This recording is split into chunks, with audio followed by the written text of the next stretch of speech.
વિદ્યાર્થી મિત્રો, આપણે ઉદાહરણ નંબર 4 જોયા પછી વ્યવહારિક દાખલા નંબર 4 જોઈએ. એ પણ 4 જ છે. બહુ સરસ દાખલો છે અને બોર્ડમાં પૂછાયેલો છે યુનિવર્સિટીમાં, બરાબર છે. એપ્રિલ 2006માં પૂછાયેલો છે અને આવો દાખલો આવી શકે છે પરીક્ષામાં. જોઈએ આપણે શું કરવાનું છે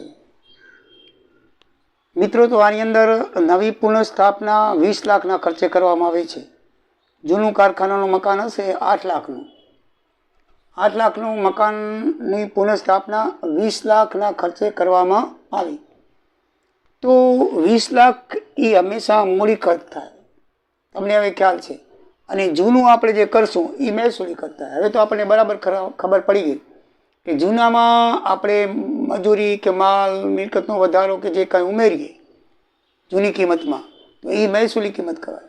અને નવો કુલ ખર્ચો કર્યો હોય એ મૂડી કિંમત કહેવાય. મૂડીમાંથી મહેસૂલી બાદ કરો એટલે બાકી જે વધે એ મૂડી કિંમત કહેવાય.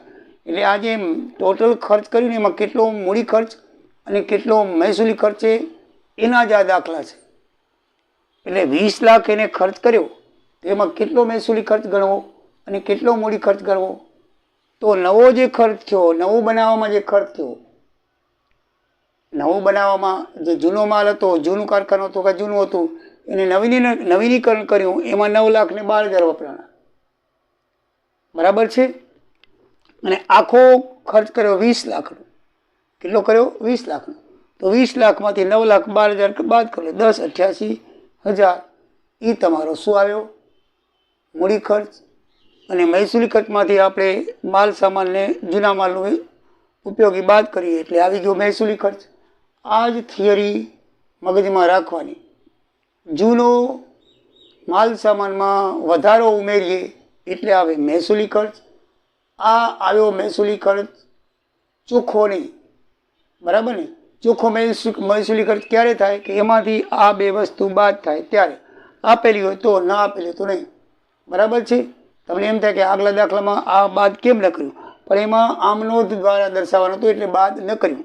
નહીંતર આ બંને ખર્ચ એટલે જૂના માલ સામાનનો ઉપયોગ અને જૂના માલ સામાનનું વેચાણ જે કિંમત હોય એ બંને આમાંથી બાદ કરો એટલે ચોખ્ખો મહેસૂલી ખર્ચ આવે.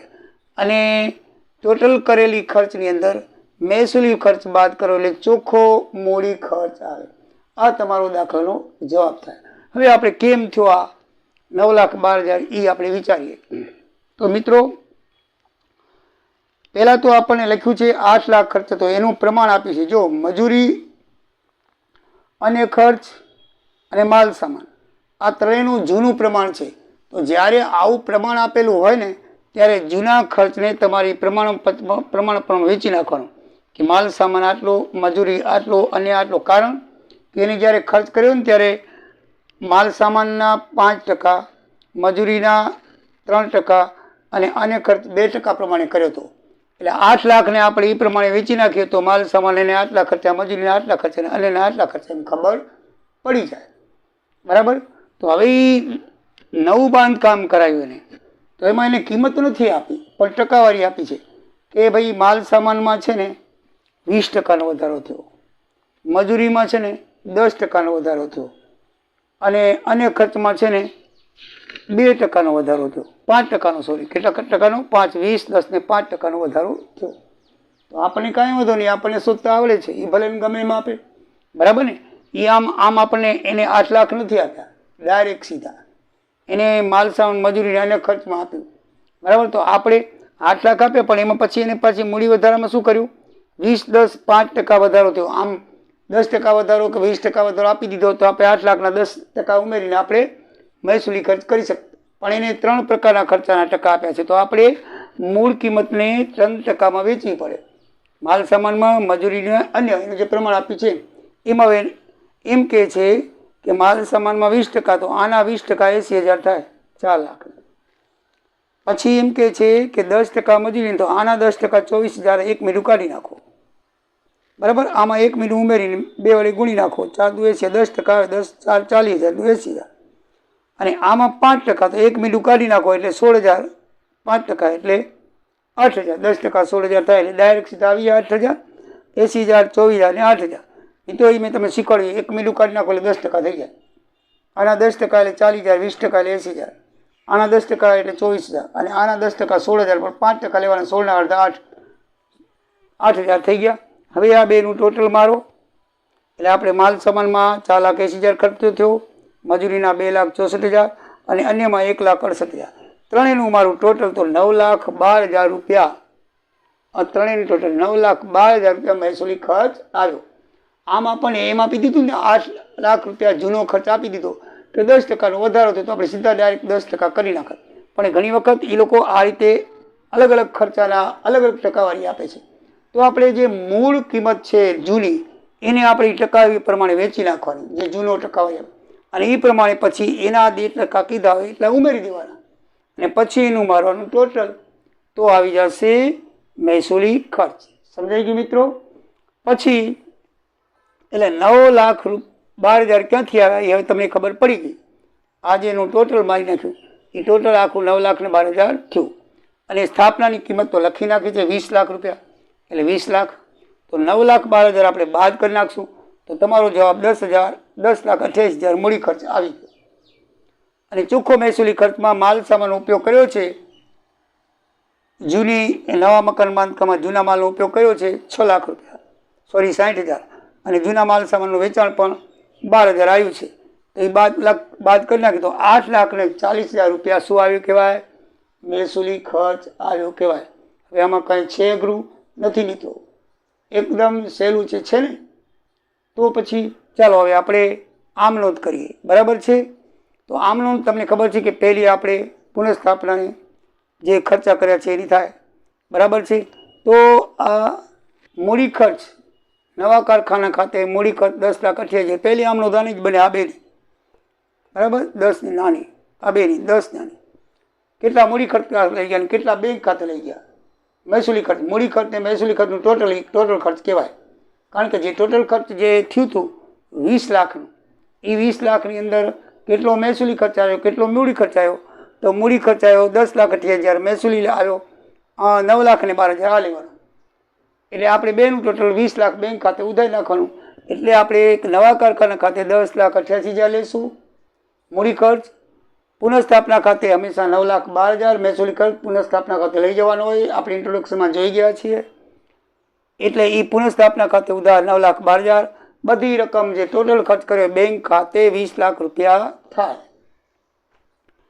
બાબત જે નવા બાંધકામમાં રોકડ ખર્ચ થયો તે પૈકી જૂના ભાગની કિંમત ખર્ચના વધારા સહિત, આ જૂના ભાગની કિંમત છે ખર્ચના વધારા સહિત પુનઃસ્થાપના ખાતે લઈ ગયા. ક્યાં લઈ ગયા? પુનઃસ્થાપના ખાતે લઈ ગયા. આ પુનઃસ્થાપના ખાતે આવે, આ મહેસૂલી ખર્ચ પુનઃસ્થાપના ખાતે આવે, મૂડી ખર્ચ નવા કારખાના ખાતે આવે, ટોટલ રકમ બેંક ખાતે આવે. બીજું, આપણે નવા કારખાના ખાતે ઉધાર કરશું હંમેશા નવી, જો આ જૂનો માલ સામાનનો ઉપયોગ એને નવી બિલ્ડિંગમાં કર્યો છે તો એ પુનઃસ્થાપના ખાતે લઈ જવો જોઈએ. એ વેચાણ કરી એ ક્યાં આવે? પુનઃસ્થાપના ખાતે આવે. તો પહેલાં નવા કારખાના ખાતે 60,000 થશે કારણ કે એનામાં ઉપયોગ કર્યો છે એટલે, અને પુનઃસ્થાપના ખાતે જમા થશે. પછી આપણે બાબતે જૂના માલ સામાનનું નવા બાંધકામમાં વાપર્યો તેના જૂનો માલ સામાન નવા બાંધકામમાં વાપર્યો તે. બરાબર છે? પછી માલ વેચ્યો તો એનું વેચાણ 12,000 રૂપિયા એમ લખ્યું છે. તો એ 12,000 આવ્યા એટલે બેંક ખાતે ઉધાર થશે અને પુનઃસ્થાપના ખાતે એ પણ જમા જ થશે. જૂના માલનો ઉપયોગ અને વેચતા આવેલી રોકડ બને પુનઃસ્થાપના ખાતે જમા કરવાનું અને જે તે ખાતે ઉધાર કરવાનું. એ નવા મકાન ખાતે ઉધાર, એ બેંક ખાતે ઉધાર. બરાબર? હવે આપણે બંધ કરી નાખી. 4 જ આમનોંધ, 5મી તો છે નહીં, કામાં નવી બિલ્ડિંગ બનાવી નથી વધારાની, એટલે 5મી આમનોંધ નહીં આવે. ખાલી ચોથી આ એક નવું નિર્માણ કર્યું તે અને એક જૂનો માલ વાપર્યો, જૂનો માલ વેચ્યો 2 અને પુનઃસ્થાપના ખાતું બંધ કરી દો. મહેસૂલી ખાતે ઉધાર તે પુનઃસ્થાપના ખાતે કેટલા થશે? 8,40,000 આ રહ્યા. આ મહેસૂલી ખાતું બંધ કરવાનું છે. અહીંયા મહેસૂલી ખાતાની જ રકમ આવે. મહેસૂલી ખાતે ઉધાર 8,40,000 તે પુનઃસ્થાપના ખાતે 8,40,000. બાબત જે પુનઃસ્થાપના ખાતું બંધ કરી મહેસૂલી ખાતે લઈ ગયા તે. મિત્રો, દાખલા નંબર 4 પૂરો થયો. હજી પણ આપણે 1-2 દાખલાની આ પ્રકરણ પૂરું કરશું. હવે નેક્સ્ટ વિડીયોમાં 3 વિડીયોમાં પ્રકરણ પૂરું થશે. નેક્સ્ટ વિડીયોમાં એક ઉદાહરણ અને એક તમે યોગ લાગે એવો દાખલો હું કરીશ. તમને સૂચવો તો કોમેન્ટમાં સૂચી શકો છો. એ દાખલા કરીને આ પ્રકરણ પણ પૂરું કરશું. બધામાં આવી રીતે જ છે, કાંઈ નથી. કરેલા ટોટલ ખર્ચનો કેવી રીતે મૂડી ખર્ચ લઈ જવાનો, કેવી રીતે મહેસૂલી ખર્ચ કરવો, બસ એમને એમાં પત્રક ન બનાવવો હોય તો તમને મોઢે આવડી જાય. કે 20 લાખ ખર્ચ કર્યો તો એમાં 9 લાખ અને 12,000 થયા તો જવાબ આવી ગયો 10,88,000. પણ આપણે એને પત્રક તરીકે દર્શાવવો પડે. એમને એમ તમે ગણતરી કરો તો પણ ચાલે, પત્રક બનાવવાની જરૂર નથી, પણ ગણતરી વ્યવસ્થિત રીતે કરવી જોઈએ. આમાં પત્રક બનાવવામાં શું છે, બધું વ્યવસ્થિત આવી જાય. દરેક દાખલામાં પત્રક બનાવવું જરૂરી નથી, પણ પત્રક બનાવો ને તો સારું લાગે. એકદમ સ્પષ્ટ દેખાય. અને ગણતરી આપણે ક્યાંક અબડગમ બગડમ લખી નાખ્યો તો એને જોનારાને સ્પષ્ટ ન કરાય તો મારે કાપી લે. એના કરતાં આ રીતે કોષ્ટક બનાવવું કાંઈ નથી. મૂડી ખર્ચ મહેસૂલી કોષ્ટ બનાવવાનું અને આવી ગણતરી હોય નીચે કરી નાખવાની. આમાં આપણે મહેસૂલી ખર્ચ બરાબર નથી આપી તો નીચે કરી નાખો. નીચે કરીને પછી ઉપર દર્શાવી દો તો એકદમ સ્પષ્ટ અને ક્લિયર થાય. જોનારાને એમ લાગે કે 9,12,000 ક્યાંથી આવ્યા. બરાબર છે. અને આમનો પણ ક્લિયર કટ થાય. મિત્રો આવજો, સબસ્ક્રાઈબ કરજો. તમારા મિત્રોને પણ ફોલો કરી સબસ્ક્રાઈબ કરવાનું કહેજો. અને સબસ્ક્રાઈબ દિવાળી સુધી સારા થાય તો યોગ્ય કરજો. દિવાળીનો મને બોનસ આપજો એવી તમારી પાસે વિનંતી. જય દ્વારિકાધીશ, જય સિયારામ.